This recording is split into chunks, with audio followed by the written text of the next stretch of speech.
और इस बीच खबर पटना से, रेलवे ने 60 बड़े स्टेशनों को जहां चिन्हित किया, तो वहीं इन सभी स्टेशनों पर रेलवे बनाएगा होल्डिंग एरिया। भीड़ को नियंत्रित करने के लिए होल्डिंग एरिया विकसित करेगा रेलवे। हालांकि सूत्रों के हवाले से जानकारी सामने आई है, नई दिल्ली रेलवे हादसे के बाद यह फैसला लिया गया। इनमें बिहार के पटना और समस्तीपुर स्टेशन भी शामिल हैं। तो इन सभी स्टेशनों पर जहां रेलवे होल्डिंग एरिया बनाएगा, यानी कि भीड़ को नियंत्रित यहां पर किया जाएगा।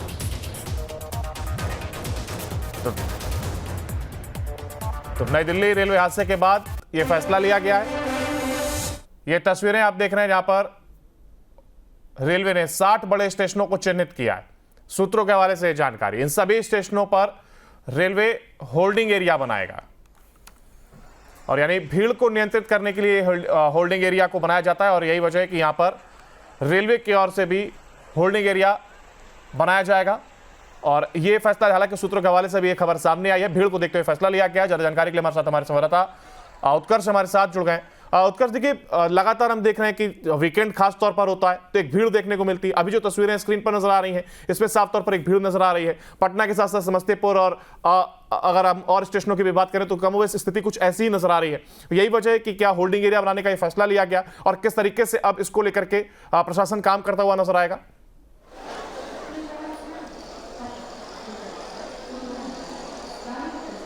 और बिल्कुल अंकुर, देखिए साफ कहा आपने कि जो तस्वीरें नज़र आ रही हैं बिहार के तमाम जगहों से, केवल बिहार ही नहीं, दिल्ली में भी जो भगदड़ हुई है उसके बाद कई स्टेशनों पे जो होल्डिंग स्टेज जो है बनाया जा रहा है, यानी कि जो लोग पटना से बाहर जा रहे हैं या जो अनावश्यक भीड़ हो रही है उसको देखते हुए लोगों को वहाँ पे ठहराया जाएगा। हालांकि देखिए इस वक्त पटना जंक्शन पर हम मौजूद हैं, भीड़ देख सकते हैं कि फिलहाल सामान्य है, लेकिन जब ट्रेनें पटना से दिल्ली की तरफ जाती हैं उस वक्त भीड़ हो जाती है। थोड़ी देर पहले पटना से जो दिल्ली जा रही थी श्रमजीवी एक्सप्रेस, उसकी तस्वीर हमने दिखाई किस तरीके से जो लोग हैं वो ट्रेनों में ज़बरदस्ती लटकते हुए जा रहे हैं। लोगों को अपनी जान की परवाह नहीं है, लेकिन फिलहाल अभी भी स्टेशनों पे भीड़ जो है वो नज़र आ रही है। और देखिए सबसे बड़ी बात, दिल्ली से पटना आ रही कई ट्रेनें जो हैं वो 8 से 9 घंटे लेट चल रही हैं, चाहे वो राजधानी हो, संपूर्ण क्रांति हो, ऐसी कई अहम ट्रेनें हैं जो राजधानी दिल्ली से बिहार की राजधानी पटना आती हैं, वो ट्रेनें लेट चल रही हैं। कुछ आपको डिस्प्ले पे भी दिखाने की कोशिश करेंगे जो ट्रेनें हैं वो किस तरीके से लेट चल रही हैं। देखिए ये डिस्प्ले लगाया गया है जिसमें तेजस राजधानी जो है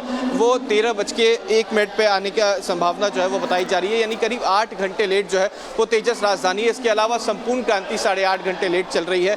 डिब्रूगढ़ कामाख्या एक्सप्रेस, ऐसे कई ट्रेनें जो हैं वो लेट हो चुकी हैं। दिल्ली स्टेशन पर 2 दिनों पहले जो देर रात भगदड़ हुई थी उसके बाद कहीं ना कहीं सभी ट्रेनों के परिचालन में जो है वो बाधा आई थी और कई ऐसी ट्रेनें जो है उसे कैंसिल भी कर दिया गया है। हालांकि देखिए अब नई तरीके से तैयारियां जो है वो स्टेशनों पर की जा रही हैं, तमाम जगहों पर अलग अलग व्यवस्थाएं जो है वो की जा रही है, लेकिन बावजूद इसके भीड़ जो है वो कम नहीं हो रही है। लोगों को अभी भी ये बातें समझ नहीं आ रही हैं कि जो कुंभ जाने के लिए स्टेशन बनाया गया था, जिस स्टेशन पर ट्रेनें रुकती थी उसे बंद कर दिया गया है। लिहाजा अभी भी लोग जो है वो अलग अलग तरीके से कुंभ जाने की कोशिश कर रहे हैं, लेकिन जो भीड़ बढ़ती जा रही है कहीं ना कहीं उसको देखते हुए रेलवे कोशिश ज़रूर कर रहा है, लेकिन फिर भी नाकाम होता नजर आ रहा है, क्योंकि जो भीड़ है वो काफ़ी ज़्यादा उमड़ रही है। चाहे वो नॉर्थ ईस्ट की बात हो, बिहार की राजधानी पटना की बात हो, बिहार के कई ऐसे इलाके हैं जहाँ से हमने वो तस्वीरें भी दिखाई कि ट्रेनों में बैठने के लिए जबरन लोग ट्रेनों की शीशे को तोड़ रहे हैं। तो परेशानी जरूर है, लेकिन अभी भी ट्रेनें लेट चल रही हैं और लोग इससे भी ज्यादा परेशान हो गए। तमाम अलग तस्वीरें भी सामने आ रही हैं और ऐसे में जहां लोगों की बढ़ती संख्या कहीं ना कहीं अब एक मुसीबत बनती हुई नजर आ रही है और यही वजह कि तमाम कदम उठाए जा रहे हैं। उसी में से एक फैसला ये अब होल्डिंग एरिया बनाने जाने का एक कदम, क्योंकि जिस तरीके से देखिए भीड़ तस्वीरें नजर आ रही तो ऐसे में प्रशासन का काम बढ़ जाता है और जो जवान वहां पर आरपीएफ के खासतौर पर तैनात हैं उनके लिए एक कह सकते हैं कि संघर्ष का इस समय होता है जब वो भीड़ को नियंत्रित करें। और भीड़ जब एक हुजूम चलता है तो कोई किसी की बात सुनने को आगे नहीं आता और वो एक होड़ रहती है कि हम ट्रेन में चढ़ जाएं, और यही वजह कि अब अलग अलग तरीके के फैसले लेने पड़ रहे हैं।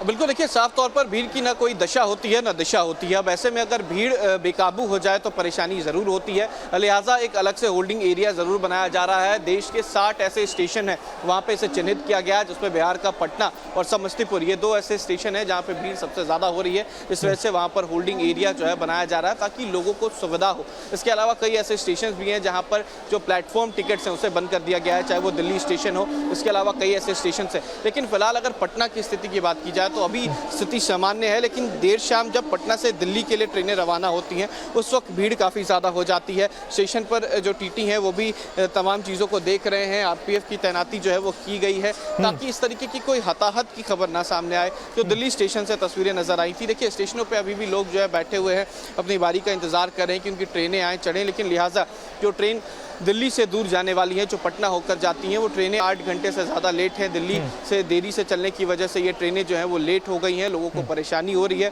और दूसरी तरफ जो होल्डिंग एरिया बनाया जा रहा है ताकि जो कुंभ जा रहे हैं या अलग अलग जगह पे लोग जा रहे हैं, उन्हें एक व्यवस्था के तहत छोड़ा जा सके ताकि वो प्लेटफॉर्म पर जाएं। अगर वो पहले इस तरीके से जाते हैं और भगदड़ होती है, तो हमने पहले भी बताया कि ना भगदड़ की कोई दशा होती है, भीड़ की ना दिशा होती है, वो किसी भी तरफ जा सकते हैं। लिहाजा जो स्टेशन पे लोग लेटे रहते हैं, भगदड़ में जब लोग दौड़ने लग जाते हैं तो कई लोग जो है उसके चपेट में आ जाते हैं और कई लोगों की जान भी चली जाती है। और ऐसी ही तस्वीरें दिल्ली में भी नजर आई जब 18 लोगों की जान गई, जिसमें करीब 8 से ज़्यादा लोग बिहार के थे, अलग अलग जगहों के थे। तो परेशानी का सबक ज़रूर है रेलवे के लिए, लेकिन तैयारियां जो है वो भी रेलवे पूरी कर रही है। बिल्कुल, देखिए प्रशासन को किस तरीके से दिक्कतों का सामना करना पड़ रहा है वो समझा जा सकता है। और ट्रेनें भी अगर लेट हो रही हैं तो कहीं ना कहीं इसका कारण एक बढ़ती भीड़ और लोगों को सुरक्षित पहुंचाया जा सके, कहीं ना कहीं इसमें तमाम बाधाओं को सामना करना पड़ रहा है प्रशासन को। अगर होल्डिंग एरिया की अगर हम बात करते हैं तो वो किस तरीके से काम करेगा, इसको लेकर के क्या कुछ जानकारी सामने आई है? क्योंकि अगर होल्डिंग एरिया में लोगों को रोका जाता है तो क्या उन्हें सूचना दी जाएगी और समय समय पर बताया जाएगा कब कौन सी ट्रेन आने वाली है? क्योंकि कहीं ना कहीं लोगों को जानकारी ना होना ही भीड़ का अनियंत्रित होना एक वजह माना जाता है।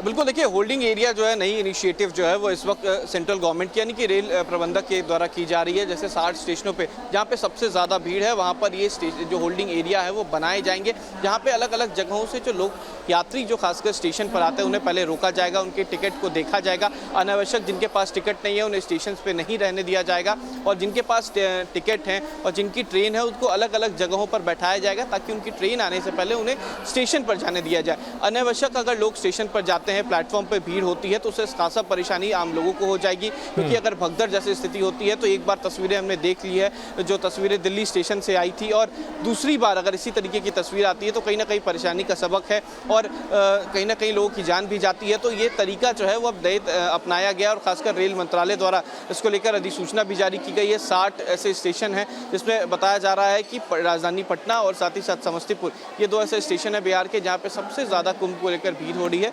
लिहाजा यहाँ पर जो व्यवस्थाएं हैं वो अलग की जाएंगी और जो लोग आएंगे उन्हें पहले होल्डिंग एरिया में रखा जाएगा, उनसे टिकट उनका देखा जाएगा और उसके बाद उनके संबंधित प्लेटफॉर्म पर भेजा जाएगा। चलिए बिल्कुल, और ऐसे में अब ये देखना होगा, देखिए जो एहतियाती कदम उठाए जा रहे हैं इससे फिलहाल कितनी राहत लोगों को मिल पाती है और प्रशासन के लिए भी जो संघर्ष का समय है वो किस तरीके से हैंडल करता है, ये तमाम चीजें देखने वाली होंगी। बने रहिएगा हमारे साथ, आगे भी आपसे अपडेट लेंगे। फिलहाल देखिए जानकारी ये कि होल्डिंग एरिया बनाने का यह फैसला लिया गया है और लोगों की बढ़ती भीड़ को देखते हुए इस तरीके का फैसला लिया गया जहां पर लोगों को रोका जाएगा और इसके साथ ही एक नियंत्रित तरीके से उन्हें आगे बढ़ाया जाएगा।